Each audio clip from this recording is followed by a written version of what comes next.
पूर्व राष्ट्रपति प्रणब मुखर्जी की बेटी शर्मिष्ठा मुखर्जी ने कांग्रेस अध्यक्ष मल्लिकार्जुन खड़गे की ओर से प्रधानमंत्री नरेंद्र मोदी को पूर्व प्रधानमंत्री डॉक्टर मनमोहन सिंह के लिए अलग स्मारक बनाने का प्रस्ताव देने की आलोचना की है। शर्मिष्ठा ने इस पर तीखी प्रतिक्रिया व्यक्त करते हुए कहा, कांग्रेस नेतृत्व ने उनके पिता के निधन के बाद कोई संवेदना बैठक नहीं बुलाई थी।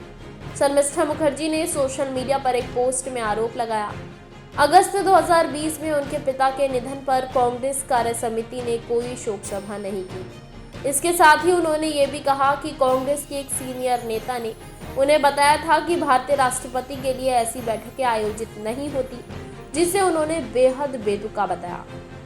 शर्मिष्ठा ने यह भी खुलासा किया कि उन्होंने अपने पिता की डायरी से ये जाना कि पूर्व राष्ट्रपति के.आर. नारायणन के निधन पर कांग्रेस कार्य समिति की बैठक बुलाई गई थी और शोक संदेश का ड्राफ्ट भी उनके पिता प्रणब मुखर्जी ने तैयार किया था।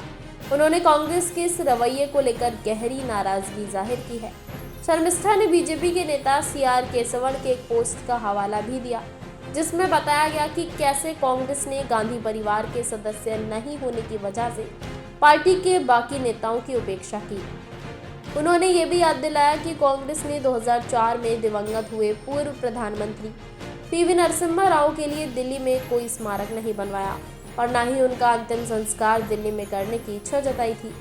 उल्लेखनीय है कि पूर्व प्रधानमंत्री डॉक्टर मनमोहन सिंह के निधन पर कांग्रेस कार्य समिति ने आज शोक प्रस्ताव पारित कर देश के विकास में उनके अहम योगदान को याद किया। मनमोहन सिंह का पार्थिव शरीर सुबह करीब 8 बजे उनके सरकारी आवास से कांग्रेस मुख्यालय ले जाया गया। पिछले 10 वर्षों से वो इसी बंगले में रह रहे थे। पार्टी मुख्यालय पर उनका पार्थिव शरीर करीब 1.5 घंटे पार्टी नेताओं, कार्यकर्ताओं व प्रशंसकों के अंतिम दर्शन के लिए रखा गया। करीब 9:30 बजे पूर्व प्रधानमंत्री की अंतिम यात्रा निकाली गई। मनमोहन सिंह को श्रद्धांजलि देने वाले कांग्रेस नेता में सोनिया गांधी, मल्लिकार्जुन खड़गे और राहुल गांधी के साथ ही गृह मंत्री अमित शाह, रक्षा मंत्री राजनाथ सिंह, भाजपा अध्यक्ष जे.पी. नड्डा समेत अनेक केंद्रीय मंत्री शामिल रहे। तमिलनाडु के मुख्यमंत्री एम.के. स्टालिन, आंध्र प्रदेश के मुख्यमंत्री एन. चंद्रबाबू नायडू, हिमाचल प्रदेश के मुख्यमंत्री सुखविंदर सिंह सुक्खू, तेलंगाना के मुख्यमंत्री रेवंत रेड्डी ने भी दिल्ली आकर पूर्व प्रधानमंत्री को श्रद्धांजलि दी। दिल्ली के मुख्यमंत्री आतिशी, पूर्व मुख्यमंत्री और आम आदमी पार्टी के प्रमुख अरविंद केजरीवाल, उत्तर प्रदेश के पूर्व मुख्यमंत्री अखिलेश यादव ने भी उनके अंतिम दर्शन किए। डॉक्टर सिंह को प्रधानमंत्री मोदी की अध्यक्षता में हुई केंद्रीय कैबिनेट की बैठक में भी श्रद्धांजलि दी गई। कैबिनेट में उन्हें एक ऐसा विलक्षण राजनेता, प्रख्यात अर्थशास्त्री बताया जिसने राष्ट्र जीवन में गहरी छाप छोड़ी। कैबिनेट सदस्यों ने उनके सम्मान में 2 मिनट का मौन रखा और उनके स्मरण में एक प्रस्ताव भी पारित किया। प्रस्ताव में उनके जीवन की उपलब्धियां गिनाते हुए कहा गया कि डॉक्टर सिंह ने आर्थिक सुधारों की व्यापक नीति लाने में अहम भूमिका निभाई है।